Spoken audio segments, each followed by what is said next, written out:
Vamos começar então pelos conceitos fundamentais da genética, para que a gente possa entender e fazer essas atividades de genética. Vamos fazer uma viagem para ver onde está e onde fica o DNA. Esse é o nosso corpo contém órgãos, nós temos aqui o intestino grosso e o delgado, e o intestino é formado por células, e cada uma de nossas células contém um núcleo. E dentro desse núcleo, nós temos o genoma humano, o cariótipo, com 23 cromossomos. Cada cromossomo possui umas faixas do cromossomo que são chamadas de gene. E esses genes contêm laços de cromatina. Essa cromatina, quando nós cortamos, nós visualizamos os nucleossomos e nesses nucleossomos existem o DNA. O DNA, ele é formado por bases nitrogenadas que se ligam por pontes de hidrogênio. E aqui nós temos que cada DNA é formado por nucleotídeo. Um nucleotídeo é formado por fosfato, açúcar e base nitrogenada. Então, nós percebemos que cada célula nossa contém um cariótipo. Então, nós temos aqui o cariótipo feminino e o cariótipo masculino. O cariótipo feminino, vocês podem perceber que nós temos pares de cromossomo: 1, 2, 3, 4, 5, 6, 7, 8, 9, 10, 11, 12, 13, 14, 15, 16, 17, 18, 19, 20, 21 e 22. Nós temos, então, 22 pares de cromossomos. Esses cromossomos são chamados de cromossomos somáticos ou autossômicos. Esses cromossomos são 22 pares. Um par que veio juntamente, né, seria pertencente ao óvulo, e o outro é pertencente, então, o que nós chamamos ao paterno, que é do espermatozoide. Então, um cromossomo vem do pai e um cromossomo que veio da mãe. Nós temos, então, dois outros cromossomos, que são os pares sexuais. Esse par sexual, ele é o XX. Ele tem mesmo tamanho, mesmo formato, só que ele é parte do sexo. Ele define, então, o XX, o cariótipo feminino. Então, quando a gente estiver falando de estruturas de alguma anomalia, síndrome, olha, genes autossômicos que dão característica do cor do cabelo. Então, você sabe que os autossômicos ou células somáticas são relacionadas a esses 22 aqui, chamados de cromossomos somáticos. E esses aqui são os cromossomos sexuais. Então são características relacionadas aos cromossomos sexuais. Então, estão aqui. Depois, tanto masculino quanto cariótipo feminino. Todos eles, então, nós temos aqui, olha, nessa figura do cariótipo masculino, as células somáticas, também aos pares de cromossomos homólogos, tá? E aqui o par sexual é diferente, o cromossomo são diferentes, é um Y e um X, ou XY, né? Então, você tem aqui cromossomos diferentes no par sexual. Esse XY diferente no cromossomo 23 dá o genótipo masculino. E nós temos aqui, olha, percebam que os cromossomos, tá? Eles são homólogos. Então, tanto no homem quanto na mulher, tá? Eles receberam um cromossomo dos seus pais, um da sua mãe, formou os pares de cromossomos homólogos, tá? Mesmo tamanho, mesmo formato. Esses cromossomos dos par sexual na espécie feminina são homólogos. No masculino, esses cromossomos, o par do 23, par sexual, eles são chamados de cromossomos não homólogos. Por quê? Porque eles não têm mesmo tamanho, mesmo formato, são diferentes. Então, eles são chamados de cromossomos não homólogos. Cromossomos homólogos. Nas células, os cromossomos homólogos estão agrupados aos pares. Nós vimos ali no cariótipo.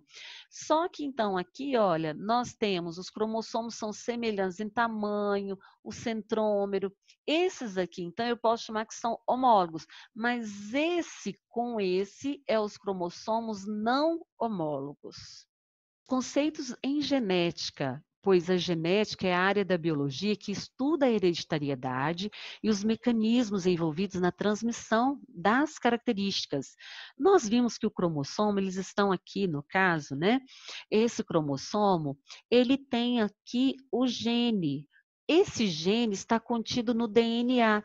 Então, olha, o DNA é um ácido desoxibonucleotídeo. O gene é um segmento de DNA que determina uma característica.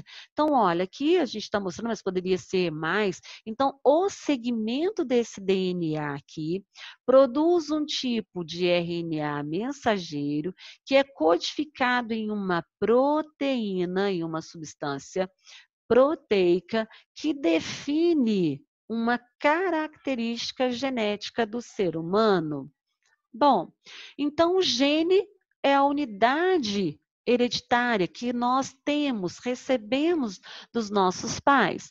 E o que seria esses genes alelos? O gene alelo é o local onde o cromossomo homólogo tem o seu gene em um cromossomo e no outro, desde que eles sejam que homólogos, tem mesmo tamanho, mesmo formato. Então aqui está o centrômero, né?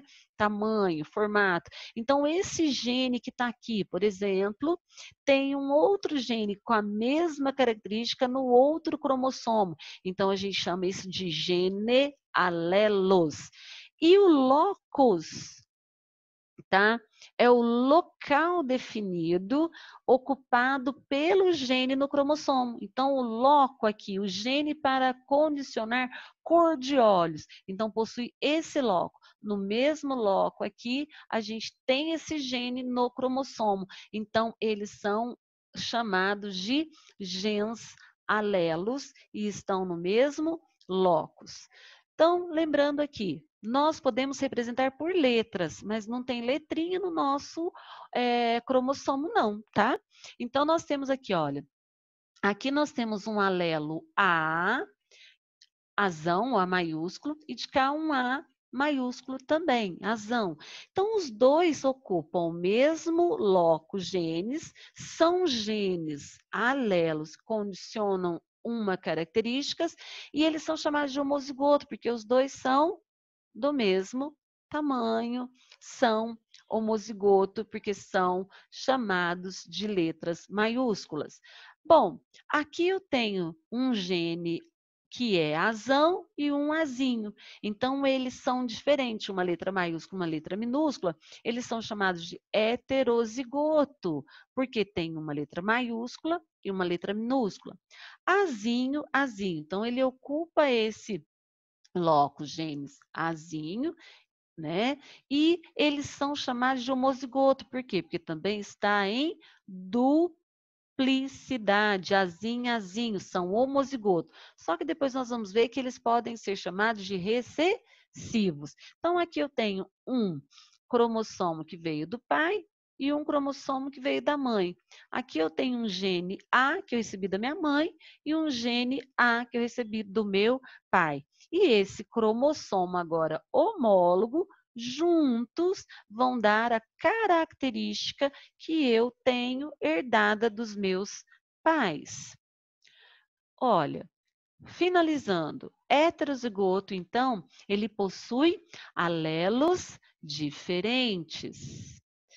O homozigoto, eles possuem alelos iguais, só que podem ser homozigoto ou heterozigoto. Então, nós temos que o homozigoto é chamado de dominante, porque tem a letra maiúscula, e ele é chamado de dominante heterozigoto, porque tem uma letra maiúscula e uma letra minúscula. Locogênio é o local ocupado por um gene no cromossomo. Conceitos da genética que nós acabamos de falar, então, é o seguinte: dominante. O azão, ele é dominante, que nós chamamos de homozigoto. Em relação a azão, azinho, ele é dominante, mas ele é heterozigoto, né? Então, ele sendo uma letra maiúscula e uma letra minúscula, ele é chamado de heterozigoto dominante. Agora, ele possui as duas letras minúsculas, é chamado de recessivo. Então, só aparece o recessivo quando ele estiver em dose dupla. Sozinho aqui, esse A domina sobre ele e não deixa ele apresentar as suas características de par recessivo. Bom, o genótipo é o conjunto de genes, não tem letrinha, não temos letrinha, mas nós sabemos que nesse local aqui existe um gene, que vou chamar de gene 1. Nós temos o gene 2, 3, 4, gene 5. Então, o genótipo vem das características de genes. Bom, e o fenótipo? É uma característica expressa visível do indivíduo, mas nós podemos mudar o fenótipo. Olha, eu posso ser uma loira, mas eu posso ser uma loira de cabelos pretos. Eu estou mudando o meu fenótipo, que no meu gene tem lá para cabelos loiros, mas o meu fenótipo está de cabelo preto, porque eu posso mudar fenótipo. Agora, o genótipo, o gene, isso não posso mudar. Bom, vamos falar da primeira lei de Mendel e seus trabalhos.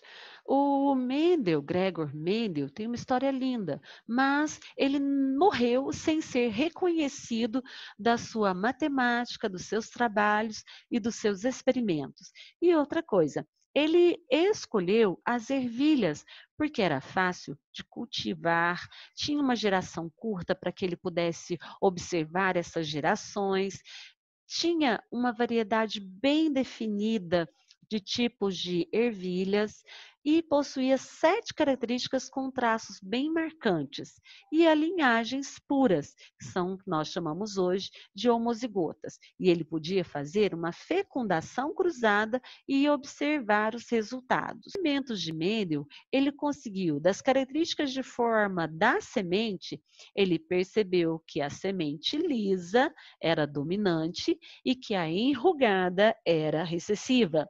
A cor da semente amarela era dominante sobre a verde.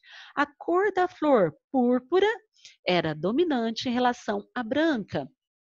E aí vai os outros experimentos de características que ele analisou. Vamos trabalhar com um dos experimentos de Mendel que selecionava as ervilhas, né, de um determinado caráter aqui. Vamos colocar como semente lisa e semente rugosa. Essas plantas de semente lisas e semente rugosa, ele chamou de parentais. Então, é uma geração parental, a característica semente lisa e rugosa. O que ele fez? Ele pegou, né, removeu os estames, foi lá e com os estames, né? Ele a semente rugosa e colocou na semente lisa. E obteve a primeira geração, que eu chamo de filiação primeira. Todas as sementes nasceram lisas. Só surgiu ervilhas lisas. Mas olha, cadê o gene da rugosa? Ela não apareceu. E aí ele vai e faz a autofecundação dessa geração primeira. O que nós podemos perceber e concluir dessas experiências de Mendel? A autofecundação das plantas híbridas produziu uma descendência de 3 sementes lisas para uma semente rugosa, que é 3 por 1. Mendel concluiu que a primeira filiação, o traço de pais ficava em recessivo, ou seja, o recessivo não se expressava, mas que ele reaparecia novamente na filiação 2. O traço que desaparecia na filiação 1 era chamado recessivo, e o traço manifestante na geração F1 era chamado dominante. Então, eu tenho aqui, olha, as ervilhas lisas híbridas, que foram cruzadas entre si. Nós descobrimos, então, que cada uma possui um gameta errão e um errinho, e um errão errinho, ok? Para concluirmos a primeira lei de Mendel, ela é também chamada de lei da segregação. As células somáticas, aquelas que não estão lá no par sexual, têm fatores pares, que são fatores para nós hoje, genes, que separam durante o processo da formação de gametas. E os gametas formados terão apenas um dos genes. Vamos ao primeiro exemplo aqui, que é cruzando ervilhas de cor, no caso, púrpura, heterozigotas entre si. Quais serão fenótipos e quais serão os genótipos? Gregor Mendel descobriu que, na característica de cor da flor das ervilhas, púrpura era dominante e que a branca era recessiva. Então, sabemos, se a branca é recessiva, ela vai ter que estar em quê? Em dose dupla, com letras minúsculas, Bzinho, Bzinho. E a dominante púrpura, ela pode ser de dois modos. Ela pode ser uma dominante homozigota ou uma dominante heterozigota com uma letra maiúscula e uma letra minúscula. Ela é híbrida, ela é heterozigota. Nosso exemplo aqui está pedindo o quê? Púrpura heterozigota. Então, aqui eu vou estar usando para poder fazer o nosso quadro de Punnett é essa daqui, olha, tá? Nós vamos usar o Bzão, Bzinho, porque aqui nós estamos pedindo para fazer o cruzamento de púrpuras heterozigotas, que seria então o Bzão e o Bzinho. Então, quais seriam as parentais? Então, a gente representa pelo P. Então, nós temos Bzão, Bzinho, Bzão, Bzinho. Quais são os gametas que a gente vai ter? Olha, Bzão, Bzinho, Bzão, Bzinho. Vou encaixar aqui no quadro de Punnett, então eu ponho aqui, ó, um gameta aqui, né? Vamos supor que esse daqui seja, então, espermatozoidezinhos, os grãos de pólen, né? Que tem os parte masculina, e o de cá é o pistilo, nós vamos colocar como se fosse a oosfera, nós temos aqui o Bzão e o Bzinho da parte feminina. Então, o que vai ser produzido? Olha, Bzão encontra-se com esse Bzão aqui e formou o que a gente chama de Bzão. Bzão, que é a dominante púrpura. Nós temos no segundo quadro, olha, esse óvulo vai ser fecundado por esse espermatozoide. Então, nós temos a púrpura, mas agora ela é o quê? Heterozigota. Nós temos, então, agora, na próxima, que é, mais uma vez, deu aqui, né? Uma púrpura heterozigota. Então, aqui nós temos, olha, o Bzão e o Bzinho. E por último, a gente tem, então, que apareceu aqui, olha, Bzinho e o Bzinho. Então, a proporção genotípica foi uma púrpura dominante, duas púrpuras heterozigotas e uma branca. Então, proporção fenotípica, nós vimos 3 púrpuras, olha, todas essas são púrpuras e apenas uma branca. Cada quadro desse, viu, equivale a 1/4, olha. Aqui equivale a 1/4 e aqui equivale a 1/4 e aqui 1/4. Então, eu tenho que 1/4 de cor branca vai aparecer no cruzamento de duas púrpuras heterozigotas. Olha, para que a gente saiba se o nosso indivíduo ele é dominante, homozigoto ou heterozigoto, a gente tem que fazer um cruzamento teste. Esse cruzamento teste é feito com indivíduos recessivos. E a resposta dos descendentes é que vai nos dar e indicar se ele é homozigoto ou heterozigoto. Vamos supor aqui. Aqui seria os descendentes. Se eu cruzar aqui com os recessivos, olha, esse é o recessivo. Eu quero saber se ela é dominante vezão, vezão ou vezão, vezinho. Olha, se eu tiver aqui 25% mais 25%, 50% de amarelas e aqui eu tiver 50% de verdes, então eu sei que ela é heterozigota, porque aqui ela é híbrida e ela me deu a condição de aparecer aqui as ervilhas verdes. Agora, se essa ervilha aqui eu tenho 100% de chance de sair só ervilhas amarelas, então eu tenho a certeza de que esta ervilha ela é então homozigota dominante. Deu para entender, pessoal? Vamos para o segundo exemplo.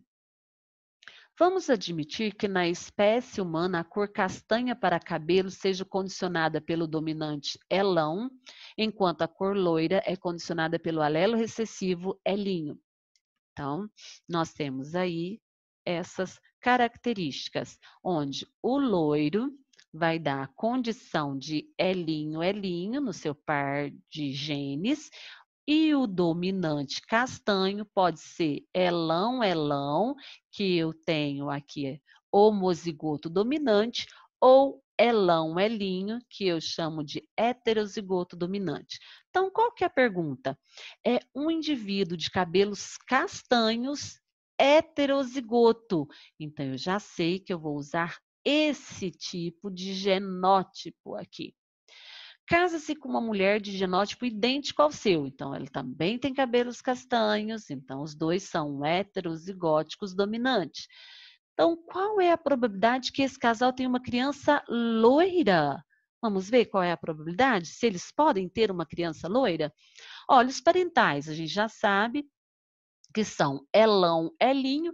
Por que que eu sei? Ué, porque que diz que esses indivíduos de cabelos castanhos heterozigotos e a mulher também possui o quê? Genótipo idêntico ao seu. Bom, a gente tem agora os gametas. O gameta vai ser produzido pela mãe, o óvulo elão e o óvulo elinho, não é isso?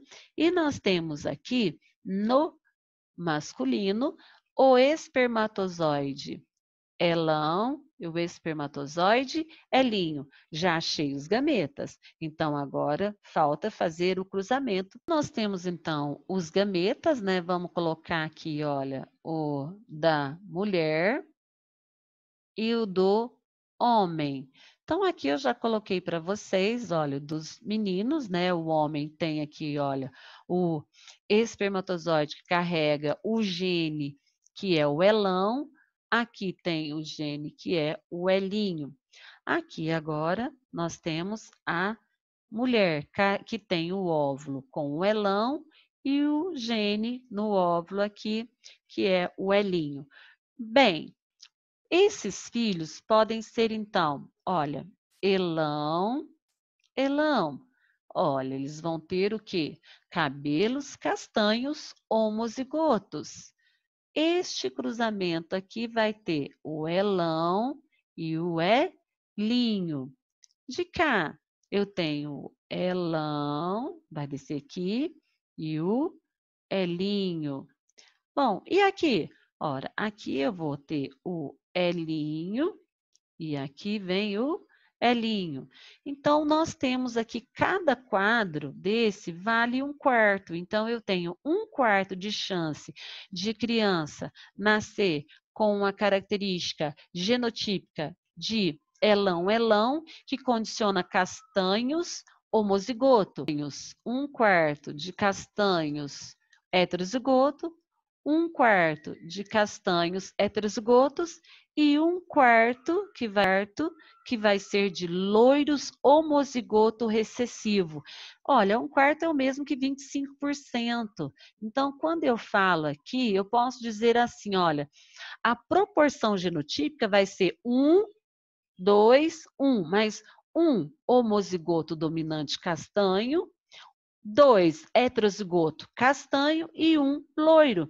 Mas eu posso dizer, então, que a proporção pode ser 3 castanhos para 1 loiro. E nós temos também a probabilidade de nascer a criança de cabelos loiros. Temos probabilidade de nascer criança com cabelos loiros entre duas pessoas que têm cabelos castanhos? Sim, desde que os pais sejam heterozigóticos, será de 1/4 ou 25% de chance de ter uma criança com cabelos loiros. E a probabilidade de o casal ter uma criança de cabelos castanhos? Ou 3/4. E a proporção fenotípica? Ora, 3 vão ter cabelos castanhos e uma vai ter os cabelos loiros.